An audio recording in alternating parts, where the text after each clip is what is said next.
우리가 세상을 살아가다 보면 우리의 삶에 흔들릴 때가 참 많죠. 여러 가지 주변에 펼쳐지는 상황, 주변에서 일어나는 그러한 현상들을 보면서 우리의 신앙이 흔들리고 또 삶이 흔들리고, 그래서 우리가 입버릇처럼 참 못 살겠다 그런 말들이 수시로 우리 입에 통해서 흘러나오는 것을 보게 됩니다.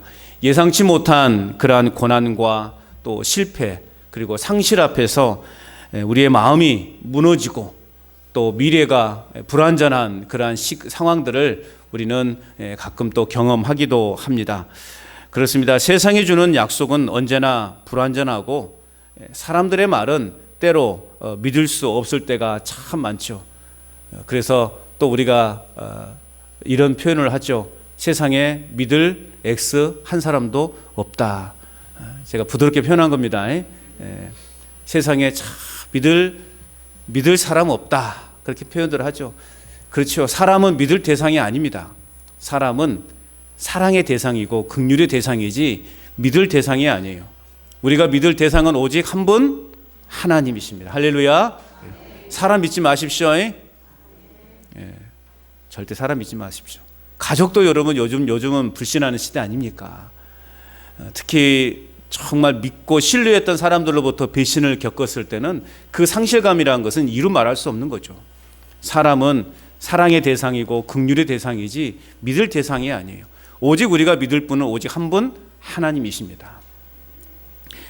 오늘 우리가 함께 살펴본 이 본문의 말씀, 여러 가지 세상이 어렵고 흉흉하고 또 우리의 마음을, 우리의 삶을 불안하게 만드는 이런 상황 속에서 정말 우리에게 필요한 것은 뭐냐?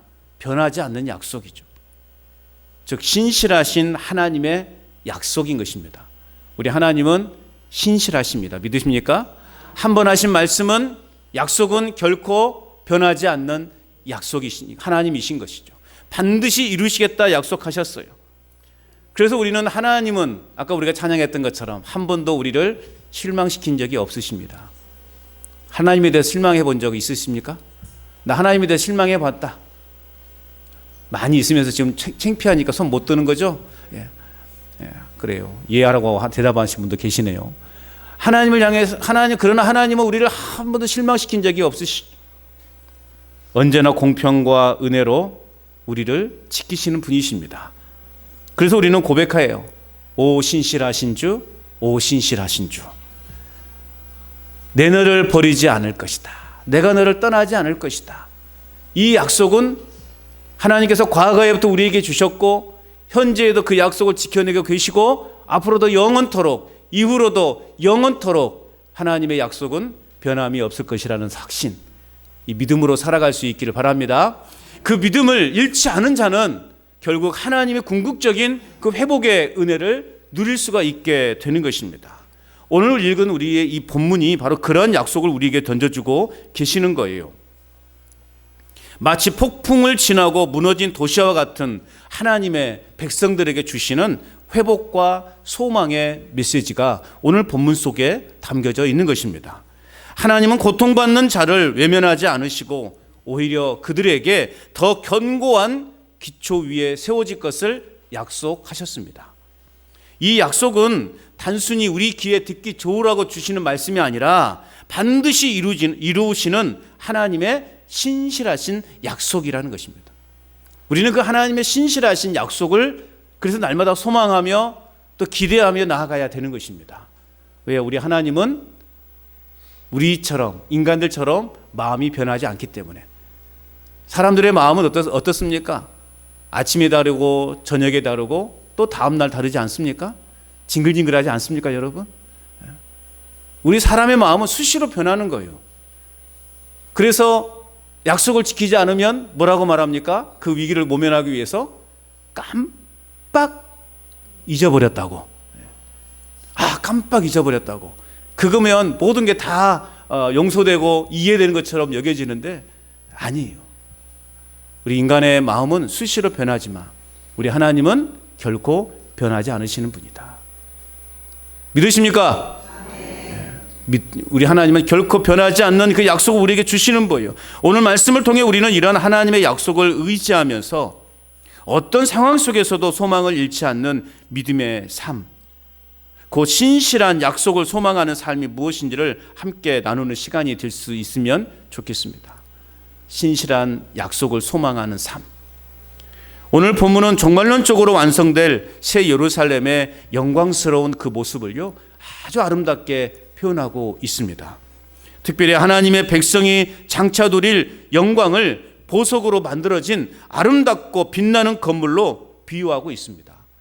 또한 두려움이 사라지고 승리와 평화와 또 안정이 충만한 은총의 상태로 변화될 것을 약속해 주고 있습니다. 자, 그렇다면 오늘 하나님이 우리에게 어떤 은혜와 축복을 가져다 주시는가? 첫 번째는요, 화려한 회복을 가져다 주십니다. 뭘 가져다 주신다고요? 네, 화려한 회복. 그냥 단순한 회복이 아니에요. 화려한 회복을 가져다 주신다. 오늘 말씀하고 있어요.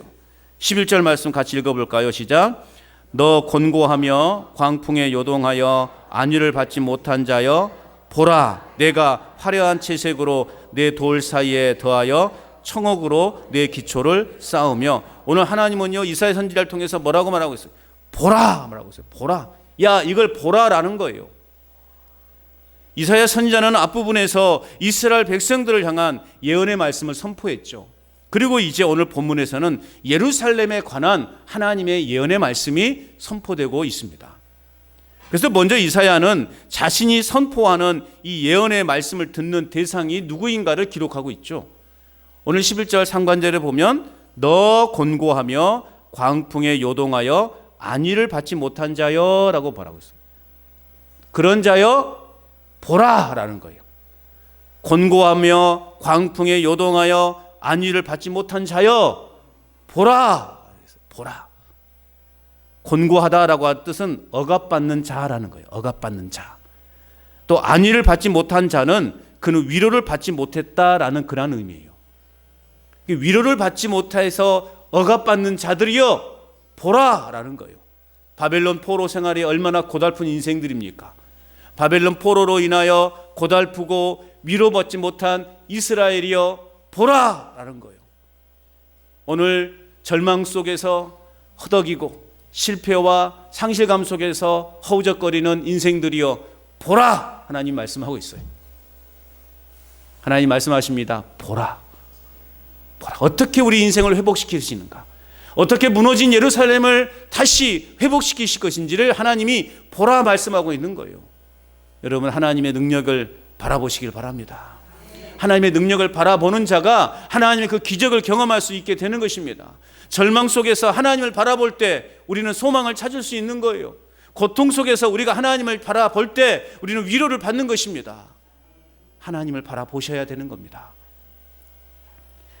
결국 이러한 표현들은 예루살렘이 하나님의 위로를 받지 못한 버려진 성이 되었다는 것을 강조하고 있는 표현인데, 하나님에 의해서 철저히 버려진 도시가 되었다라는 것을 알리기 위해서 오늘 말씀에서 곤고하며 광풍에 요동하여 안위를 받지 못한 자여라고 표현하고 있는 겁니다. 오늘 우리의 과거의 모습이 이러한 모습이었다라는 거예요. 우리의 과거의 모습은 그 어디에서도 오늘 우리가 위로받지 못하고 또 늘 불안하고 염려로 가득한 그러한 인생들이었다는 것입니다. 그러한 우리의 인생들의 가운데 하나님이 소망을 부어주셨다는 거예요. 하나님의 약속을 우리에게 주셨다는 것입니다.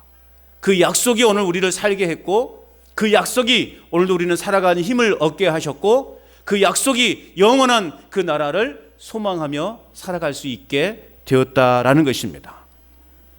오늘 황폐한 그 예루살렘, 무너진 그 예루살렘, 아무도 위로받지 못하고 늘 억압 가운데 있는 그 민족들이 이러한 도시가 하나님의 은혜로 회복될 것이다 라고 오늘 이사야 선지자는 선포하고 있는 것입니다. 회복이 되되 그냥 단순히 그냥 무너진 건물이 새롭게 세워졌다, 그 의미가 아니에요. 어떻게 회복시킬 것인지를 말씀하고 있어요.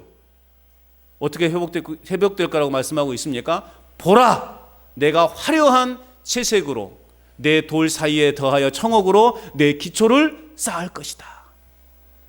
또 2절도 12절도 읽어볼까요? 시작. 홍보석으로 내 성벽을 지으며 성류석으로 내 성문을 만들고 내 지경을 다 보석으로 꾸밀 것이며. 아멘. 하나님이 회복시키시되 단순히 그냥 무너진 건물을 세우는 것이 아니라 어떻게 해요? 내가 화려한 채석으로 내 돌 사이에 더하며 청옥으로 내 기초를 쌓고 홍보석으로 내 성벽을 지우고 성류석으로 내 성문을 만들고 내 지경을 다 보석으로 꾸밀 것이래요. 청옥이 뭐고 홍보석이 뭐고 성류석이 뭔지 저는 모르겠습니다. 아무튼 굉장히 비싸고 고급스럽고 우리가 감히 쉽게 볼 수 없는 그런 보석들이겠죠. 그런 보석으로 화려하게 회복시킬 거라고 말씀하고 있습니다. 하나님께서는 황폐한 예루살렘을 이처럼 진귀한 보석이나 돌들을 놓으심으로 화려하게 회복시키시겠다 약속하고 있습니다. 볼품없는 우리의 인생들, 볼품없는 우리의 자신들을 하나님은 예수 그리스도를 통해서 얼마나 화려하게, 얼마나 아름답게 우리를 변화시키셨습니까? 아멘 안 하십니까? 얼마나 아름답게 우리를 만드셨습니까? 예? 옆 사람 보십시오. 화려하게 보이시는가 아닌가? 화려해 보이시죠? 화려해 보이시죠? 하나님은 우리를 이처럼 화려하게 바꿔 놓으셨다라니까요. 단순히 그냥 숨쉬며 살아가도록 우리 인생을 만들어 놓은 것이 아니라 화려한 인생으로, 공작이 마치 그 아름답게 꼬리를 확 그 깃대를 피는 것처럼 우리의 인생을 그렇게 아름답고 최고의 아름다운 모습으로 우리를 회복시키셨다니까요. 참 고우십니다, 여러분. 참 고우십니다. 그래요. 뭐 내 얼굴이 지금 뭐 쭈글쭈글해지고 그런 모습일지라도 하나님이 여러분을 바라보실 때는 참 귀하고 보배로운 존재들이다. 그렇게 하나님이 인정하고 계시는 거예요. 자부심을 가지고 살아가십시오. 자부심을 가지십시오. 참 여러분 곱습니다. 고와요. 끝까지 인정 안 하셔도 상관없어요. 저희가 보기에는 여러분 참 한 분 한 분이 얼마나 귀하고 고운지 모르겠습니다. 화장을 안 해도 이뻐요. 이쁩니다. 아멘. 각종 보석으로 꾸며진 예루살렘의 제거는 결국 요한계시록 21장 18절에서 21절에 새 예루살렘의 그 환상을 연상케 합니다. 요한계시록 11장 18절 21절 말씀에 보면 오늘 이 이사야서 이 예언이 그대로 그곳에 표현되고 있는 것을 우리는 볼 수 있습니다. 이는 곧 마지막 때 도래하게 될 새 예루살렘 성에 대한 예언이라고 볼 수 있습니다. 앞으로 장차 우리가 들어가야 할 곳, 장차 우리가 거야 할 곳, 그 새 예루살렘, 그곳에 대한 예언이라고 볼 수 있는 것입니다.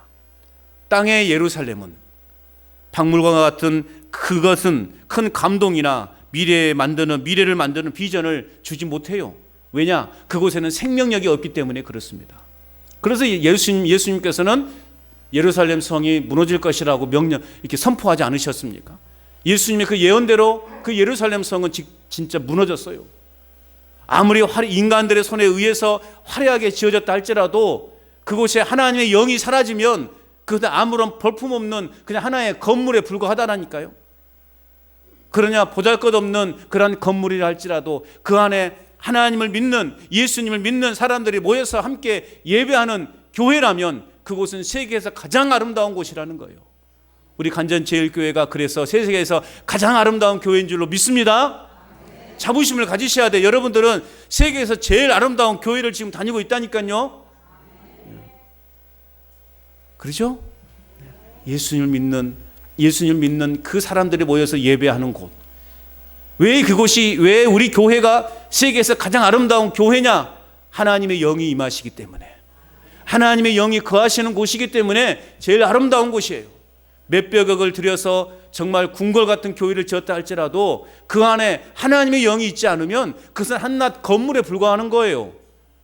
그러니 그 안에 뭐예요? 맨날 다툼이 있고 싸움이 있는 거 아니겠습니까? 갈등이 있는 것 아니겠어요? 그것을 왜 교회라고 어떻게 말할 수 있겠냐고요. 생명력이 없는 것은 단순히 그냥 하나의 건물에 불과하는 거예요.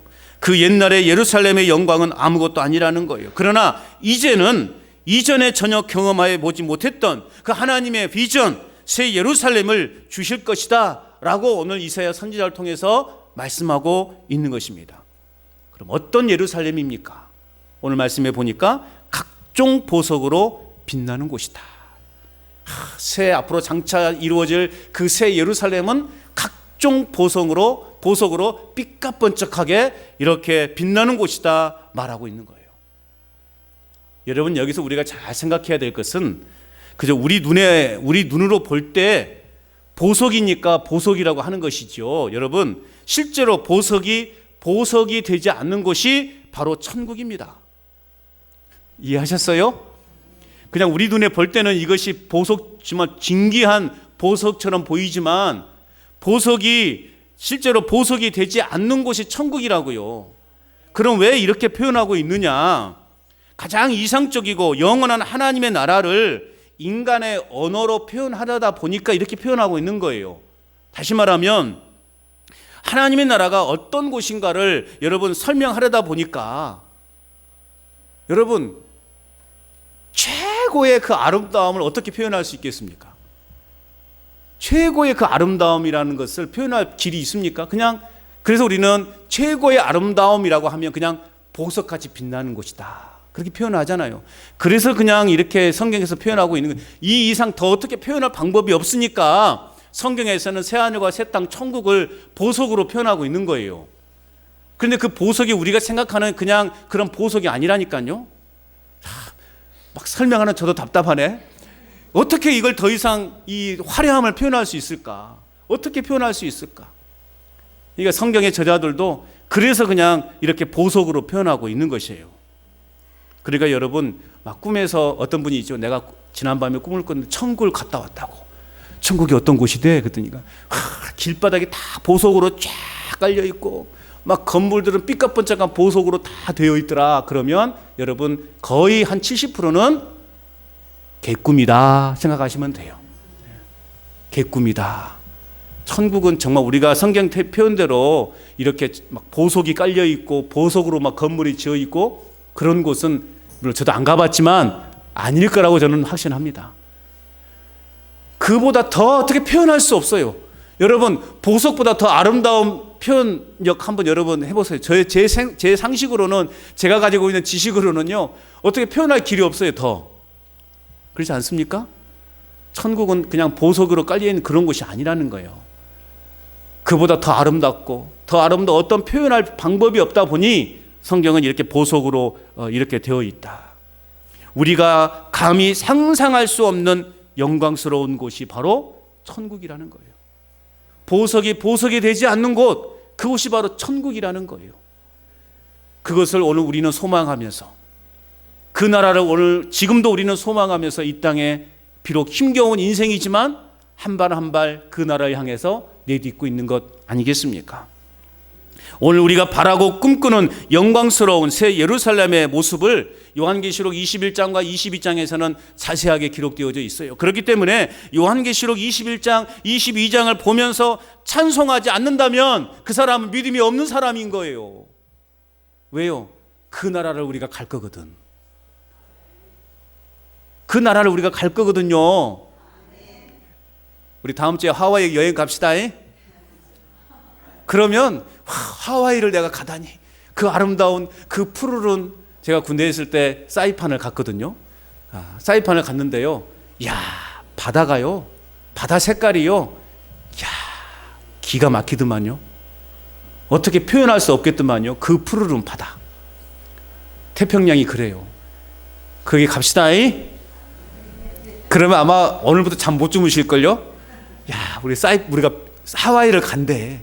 아들아, 목사님이 다음 주 우리 하와이 간다더라. 용돈 좀 넉넉하게 보내거라. 그렇게 하지 않겠어요? 그러면 거기 뭘 입고 갈까, 뭘 어떻게 할까, 막 짐은 뭘 가져갈까, 뭐 지금도 일주일 동안 분주하게 보내지 않겠습니까? 하와이를 가는데도 그렇게 우리 마음이 흥분되고 즐거운데, 천국은 하와이에 비교할 수 있습니까? 거기 간다니까요. 가든지 말든지. 그냥 우리 아직은 내 피부로 와닿지 않으니까 그냥 멀게 느껴지시죠? 표현할 수 없어요. 그러므로 여러분, 요한계시록 우리가 21장, 22장을 보면서요, 감격해야 돼요. 감동해야 돼요. 와, 내가 이런 곳을, 나 같은 것이 이런 곳을 가다니. 막 흥분돼야 돼요. 뭘 준비할까? 뭘 내가 어떻게 지금 마음에 준비를 할까? 그런 마음을 가지셔야 된다는 거예요. 그 요한계시록을 읽으면서 우리는 하나님 앞에 영광의 찬송을 올려드려야 되는 것입니다.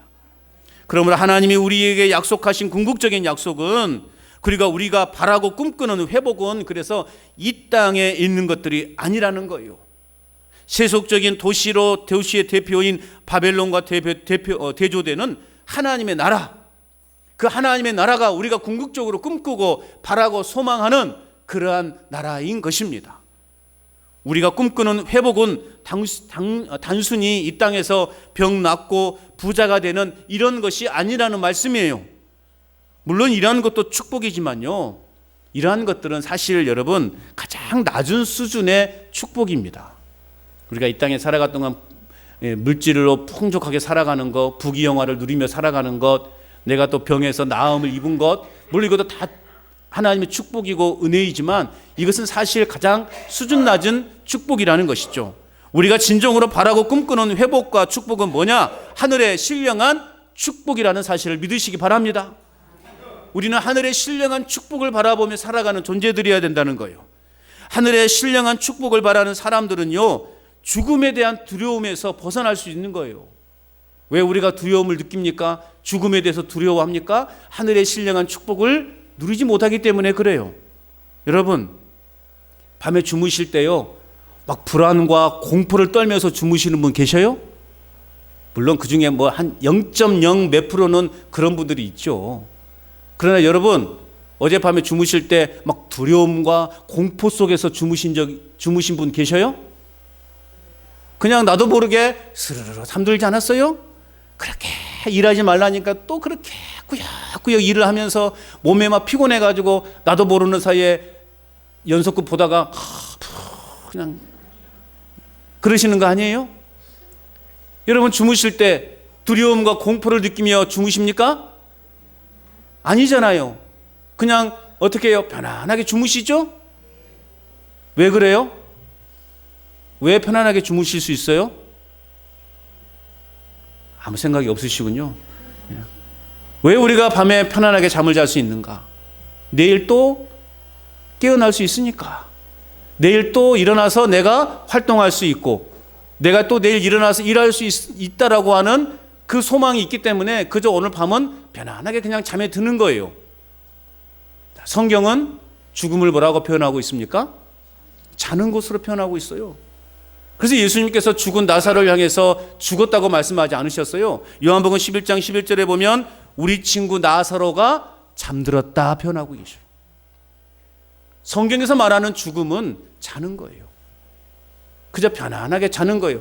왜 그러면 성경에서는 죽음을 잠자는 것으로 표현하고 있는가? 깨어날 수 있으니까, 깨어날 수 있다고 하는 소망이 있으니까, 천국에 대한 그 화려한 곳에 우리가 갈 수 있다라고 하는, 천국에서 새롭게 우리가 인생을 살아갈 수 있다라고 하는 소망이 있으니까 우리의 죽음은 자는 것과 같다라고 표현하고 있는 겁니다.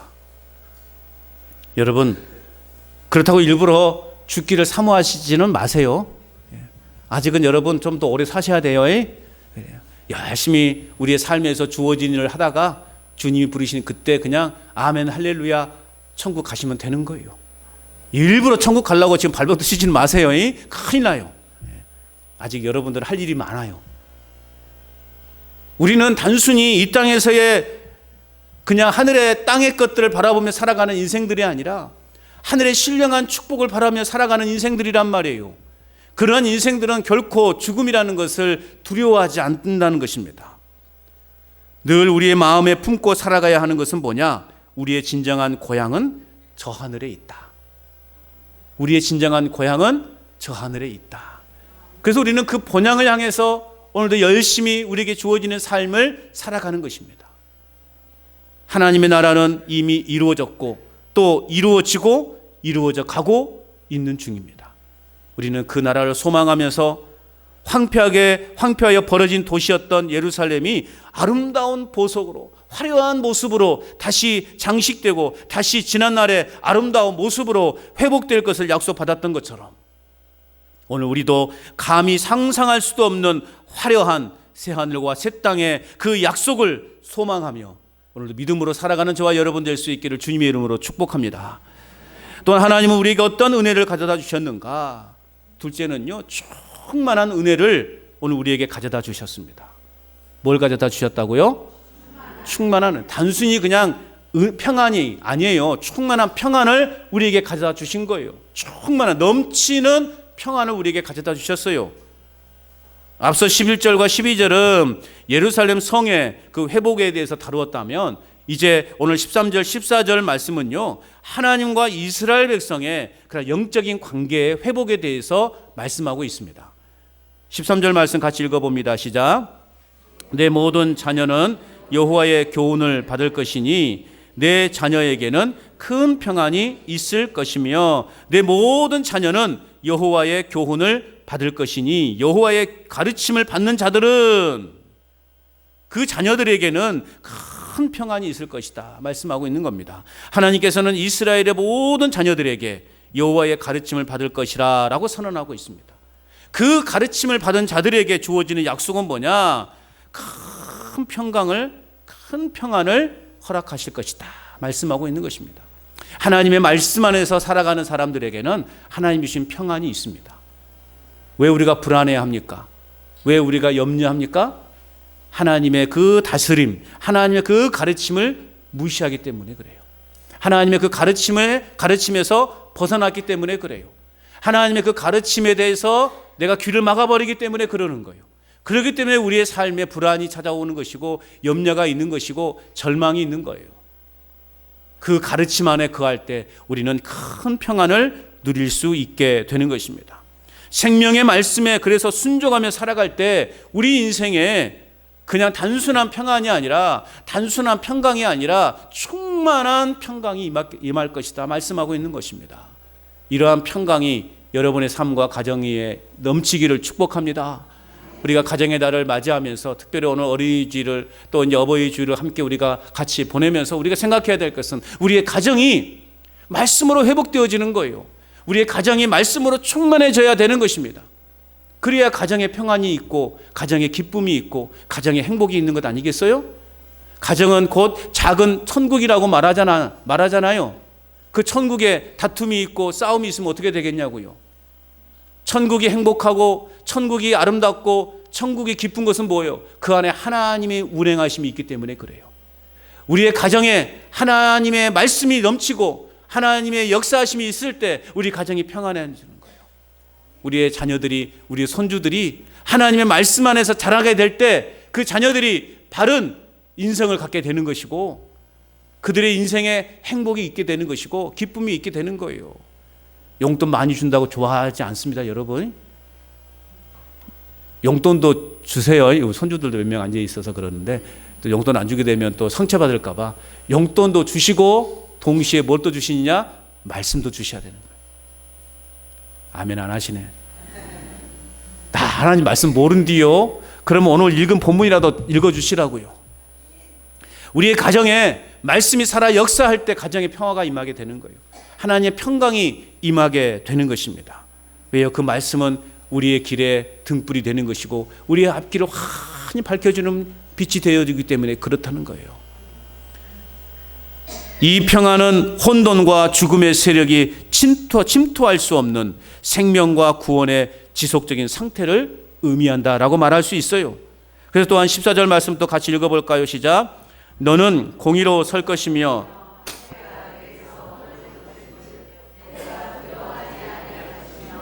공포도 내게. 하나님의 말씀 안에 우리가 거할 때 우리에게 참 평강의 복이 임할 뿐만 아니라 학대가 내게서 멀어질 것이고 두려워하지 않을 것이고 공포도 내게 가까이 하지 못할 것이다 말씀하고 있는 겁니다. 오늘 이사야 선지자를 통해서 이스라엘 백성들을 향하여 학대가 멀어지고 공포도 사라질 거라고 선포하고 있는데 학대로부터 멀어진 이유가 뭐냐? 오늘 14절 말씀에 보니까 더 이상 두려워하지 않을 것이기 때문에 그렇다는 거예요. 또 공포로부터 멀어지게 된 이유가 뭐냐라고 할 때 오늘 어떤 세력도 그들에게 가까이 하지 못할 것이기 때문에 그렇다라는 거예요. 여러분, 학대로부터 멀어지게 되고 공포로부터 멀어지게 될 때 우리의 삶에 비로소 평안이 임하게 되는 것입니다. 이 말씀들은 곧 오늘 우리에게도 동일하게 주어지는 선언이라고 말할 수 있어요. 그러므로 여러분, 마음의 두려움이나 공포로부터 벗어나는 삶을 살아가시길 바랍니다. 하나님 말씀이 우리에게 충만할 때 우리는 모든 공포로부터, 모든 두려움으로부터 사라질 수 있는 거예요. 왜 우리가 두렵고 왜 우리가 떨림과 염려 속에 살아가느냐? 말씀이 우리 안에 없기 때문에 그러는 거예요. 생명의 말씀이 우리에게 있어야 세상을 이길 힘이 있죠.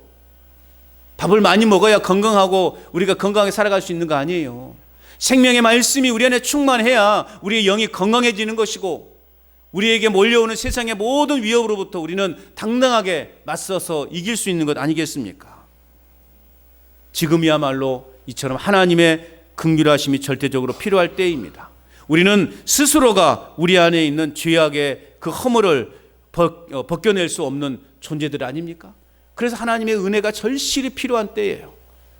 하나님이 인생 안에 간섭하지 않으시면 오늘 우리는 심판의 자리에서도 벗어날 수 없는 거예요. 그래서 우리는 늘 하나님의 그 간섭하심, 하나님 내 인생에 간섭해 주셔서 하나님 내 인생을 좀 이렇게 다스려 달라고 우리는 그렇게 기도해야 돼요. 그런데 사람들은 하나님의 그 관심 밖에서 살려고 하죠. 하나님의 그 간섭을 받기를 부담스러워하죠. 그래서 우리는 세상 속에서 하나님의 간섭을 잠깐 피해서 살다가 또 주일 되면 이제 마치 하나님의 간섭 안에 있는 것처럼 또 들어오게 되는 거죠. 하나님은 이러한 자들을 기뻐하지 않으십니다. 우리는 매 순간 하나님의 그 간섭하심을 인정해야 됩니다. 하나님의 간섭하심이 있어야 우리가 헛된 길로 나가지 않게 되는 것이죠. 하나님 우리 인생 안에 간섭함이 없으면 우리는 심판의 자리에서 벗어날 수 없다니까요. 신실하신 하나님의 약속이 우리의 영혼을 평안의 자리로 인도하심을 여러분 믿으시기 바랍니다. 하나님의 그 간섭하심이 있어야 우리가 평안의 자리에 나아갈 수 있게 되는 거예요. 예수 그리스도로 말미암아 죄의 세력이 무너지고 그로 인하여 죄로부터 자유한 삶을 살게 하시는 그 하나님의 은혜를 그래서 우리는 날마다 찬양하며 살아가는 삶을 살아가야 하는 것입니다.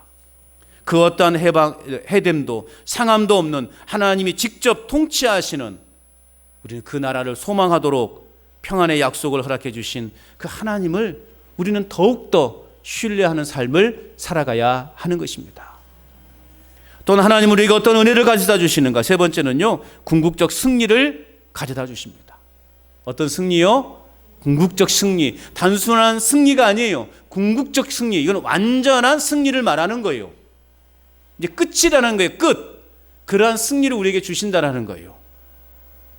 포로 이후의 백성들을 대적하기 위해서 모인 그들은 하나님에 의한 것이기 때문에 의한 것이 아니기 때문에 하나님의 백성을 대적하는 일로 오히려 그들이 심판을 받게 될 것이다. 15절 말씀에 보면 읽어볼까요? 시작.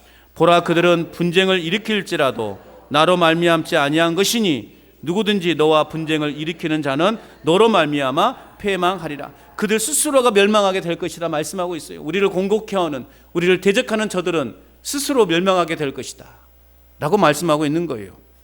또한 16절 말씀에도 보세요. 같이 읽어보면 시작. 보라 숯불을 불어서 자기가 쓸만한 연장을 제조하는 장인도 내가 창조하였고 파괴하며 진멸하는 자도 내가 창조하였은즉 파괴하는 자, 진멸하는 자들은 전쟁을 일으키는 자들을 말하는 거예요. 궁극적으로 성도들을 대적하는 악한 세력들을 말하는 자들이죠. 이러한 자들도 하나님의 주권 아래 있다라는 겁니다. 이게 이 땅의 모든 피조물들은 하나님의 주권 아래 있어요. 그러니까 오늘 우리는 이미 승리한 싸움을 싸우고 있다니까요. 누차 말씀을 드리죠. 처음부터 이제 여기 땅에서 하는 것이 아니라 우리는 이미 승리했어요. 그 승리를 보장받은 싸움을 지금 싸우고 있다니까요. 몇 번을 말하고 또 말해도 이것이 우리 안에 마음에 와닿지 않으니까 그냥 실패하고 또 무너지고 또 패배한 인생처럼 살아가는 것 아니겠어요? 당당하게 여러분 어깨를 펴시고 당당하게 사십시오. 우리 승리했다니까요. 전쟁에서 이겼다니까요. 근데 맨날 폐잔병처럼 그냥 고개 푹 숙이고 한숨만 푹푹 내쉬고, 저도 마찬가지더라고요. 저도 모르게 아이고 이게 저도 나와요. 이게 저도 모르게 저도 보니까 저도 참 아직도 나약한 인간인 것 같아요. 아직 덜 성숙된 사람인 것 같습니다. 하나님은 이미 우리에게 승리를 보장해 주셨어요. 왜요? 그 모든 것들이 다 하나님의 주권 아래 있기 때문에 그렇습니다. 그렇기 때문에 아무리 대적들이 공격이 날카롭고 버텨내기가 힘겨울지라도 하나님의 보호와 도우심을 입은 자들은 안전한 거요. 17절 마지막 읽어볼까요? 시작. 너를 치려고 제재된 모든 연장이 쓸모가 없을 것이라.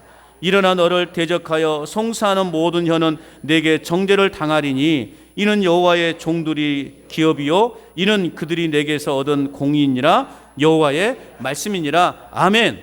그들이 승리를 차지하지, 우리를 하여금 하나님은 승리를 차지하도록 약속하셨어요. 이것은 단순히 이사야 선지자의 말이 아니라 오늘 분명하게 도장을 꽝 찍고 있죠. 이건 누구의 말이다? 여호와의 말씀이니라. 하나님이 그렇게 약속하셨어요. 하나님이 약속하셨으니 그건 약속이 맞은 거예요. 하나님이 우리에게 승리하셨다라고 말씀하셨으니까 우리는 승리한 거예요. 더 이상 패배자로 살지 말자라는 거예요. 낙심하지 마시고 절망하지 마시고, 설령 풍파와 같은 파도가 몰아친다 할지라도 여러분 당당하게 맞서시기 바랍니다. 그래야 여러분 멋진 하나님의 자녀가 되는 것입니다. 예수님을 믿고 받은 복과 은혜가 얼마나 큰지 똑똑히 여러분 기억하시기 바랍니다. 소경이 눈을 뜬 것도 큰 기적이지만 우리가 볼 수 있는 것이 더 큰 기적이에요. 여러분 안진뱅이가 일어서는 것도 큰 기적이지만 우리가 걸을 수 있는 것은 더 큰 기적임을 믿으시기 바랍니다. 우리 일상에서 경험되고 살아가는 모든 것이 다 큰 기적임을 믿으시기 바랍니다. 오늘 우리가 숨쉬고 살아가는 것도 큰 기적이에요. 더 큰 기적은 뭐냐? 나 같은 것이 그 화려한 천국에 내가 갈 수 있다라고 하는 거, 그 자격을 얻었다라는 거, 그 차표를 받았다라고 하는 거, 이게 더 큰 기적이죠. 승차권을 구입하지 못하면 고생해야 돼요. 어제 제가 이제 존경하는 이제 목사님 따님이 결혼을 한다 그래서 어제 서울을 갔다 왔죠. 이제 한 달 전부터 차표를 거의 한 달 전부터 예매를 했는데요. 매진. 어디를 그렇게 놀러들 다니시는지. 오늘 이렇게 오신 분들 빼고요. 방문하신 분들 빼고 한 달 전부터 기차며 버스며 예매를 하려고 했더니요. 다 매진이에요. 매진이 표를 구하지 못하니까요. 고생을 사사하더만요. 그래서 아침에 일찍 차를 타고 올라가서 축하하고 이제 올라갈 때는 그래도 그 정시간에 거의 간 것 같아요. 내려올 때가 문제였습니다. 한 6시간 반 걸린 것 같습니다. 내가 진짜 차표를 못 구한 게 이렇게 절망적이고 고생스럽고 힘든 것인지 몰랐어요. 그런데 여러분은 예매에 성공했습니까? 실패했습니까? 이해를 못 하셨어요? 여러분 천국행 열차를 예매하셨어요? 예매 못 하셨어요? 할렐루야. 그래서 여러분 이제 평안하게 앉아 갔다 오면 되는 거예요. 막히지도 않고. 어제 진짜 오는데요, 참 힘들더만요. 모처럼 그렇게 한번 고속도로에 오래 서 있어 봤습니다. 우리에게는 놀라운 이런 축복이 있어요. 이게 기적이죠. 이게 기적입니다. 그리고 우리가 일상을 살아가면서 모든 것이 다 하나님의 기적이라고 고백하는 자만이 누릴 수 있는 축복이라니까요. 이런 기적이 기적인지를 모르고 살아가니까 어떻습니까? 찬송을 불러도 우리 안에 기쁨이 없는 거예요. 교회에서 봉사를 해도 기쁨이 없는 거예요. 그 기적을 기적으로 인정하는 자들은 여러분 하나님의 놀라운 축복과 기쁨 속에서 우리는 살아갈 수 있게 되는 것입니다. 하나님께서 인류를 위해, 하나님께서 저와 여러분들을 위해서 예수 그리스도를 화목제물로 보내지 않으셨다면 우리 인생들은 어떤 인생들이었을까? 우리는 브레이크가 고장난 채로 절벽을 향해 내달리고 있는 자동차 안에서 살아가는 인생들이었을 거라는 거예요. 얼마나 여러분 불행한 인생들입니까? 살 소망도 살아가는 목적도 없이 무의미한 삶의 연속이었을 것입니다. 그러므로 예수 그리스도를 믿고 살아감이 그 무엇과도 비교할 수 없는 놀라운 특권이고 은혜임을 여러분 믿으시기 바랍니다. 나 같은 것이 그 천국행 열차를 예매할 수 있었다라는 거 하는 것, 이건 놀라운 축복이고 놀라운 기적인 거예요. 인정 안 하셔도 돼요. 이 놀라운 기적이 아닙니까? 나 같은 것이 천국 백성 되었다라는 거, 놀라운 기적이에요. 몇백만 분의 여러분 그 경쟁을 뚫고 여러분 티켓을 얻은 거예요. 예전에 제가 서울에서 생활할 때도요, 지금이야 뭐 그런 인터넷 예매가 됐지만 예전에는 명절날 여러분 이제 몇 월 며칠 날 전라선을 예매합니다 그러면요, 그 전날부터 서울역에 그냥 그 광장에 그냥 전날부터 그냥 그 줄 서 있는 거 아니겠어요? 그 수많은. 그래서 그것도 못 구해가지고 이제 명절날 전날 가면 서울역이나 강남에 가면 이제 막 사람들이 부릅니다. 전라도 뭐 순천 불러. 왜요? 관광버스들이요 이제 그 장사를 하는 거예요. 그러면 그 올라타서 오는 거예요. 9시간 10시간. 그래도 그냥 편하게 올 수 있다는, 집에 올 수 있다는 것, 그 기쁨 속에서 오는 것 아니겠습니까? 여러분들도 몇백만 분의 그 경쟁력을 뚫고 천국행 티켓을 부여받았습니다. 그런 여러분, 우리는 이제 그 열차에 앉아있기만 하면 되는 거예요. 어떤 분이 그런 예화를 들더라고요. 오늘 우리의 삶이 어떤 인생인가? 이 땅에서의 삶은 우리가 어머니의 뱃속에서 거하고 있는 그 10달의 그 기간과 같다. 그곳에서는 뭐 하는 겁니까? 어머니 뱃속에서는 세상으로 나올 준비를 하고 있는 것 아니겠어요? 그곳에서 이제 그 깜깜한 곳에서 이렇게 웅크리고 10달 동안 있다가 10달이 되었을 때, 세상에 나왔을 때, 와, 이런 세상이 다 있네. 아니, 아이가 물론 그렇게 되겠죠. 마찬가지로 오늘 우리는 이 땅에서는 삶이 어떤 삶이냐? 천국을 준비하는 삶인 거예요. 그래서 우리가 비로소 이제 죽음 이후에 눈을 떴을 때 우리가 상상할 수 없는, 오늘 어떻게 표현할 수 없는 그 천국의 아름다운 곳에서 우리의 새로운 인생이 펼쳐질 거라는 거죠. 이것을 우리는 소망하면서 살아가는 인생이 되는 것입니다. 세상 끝날까지 예수 그리스도 안에서 안전하게 보호받고 궁극적인 승리를 얻게 하실 것을 확신하며 여러분 살아가시기를 바랍니다. 궁극적 승리의 약속을 마음에 품고 영원한 하나님의 나라를 소망하며 하나님의 자녀답게 여러분 당당하게 살아가는 저와 여러분 될 수 있기를 축복합니다. 여러분, 이 한 주간도 하나님의 그 무한하신 자비와 긍휼로 품어주시는 그 은혜 속에서 영적 풍요로움을 누리며 살아가시기를 바랍니다. 무엇보다 화려한 회복, 그리고 충만한 평안, 그리고 궁극적 승리를 약속하신 그 하나님의 약속을 우리는 소망하며 살아갈 때 우리는 실패하는 인생이 아니라 성공적인 인생을, 기쁨의 인생을, 찬송의 삶을 우리는 살아갈 수 있게 될 것입니다.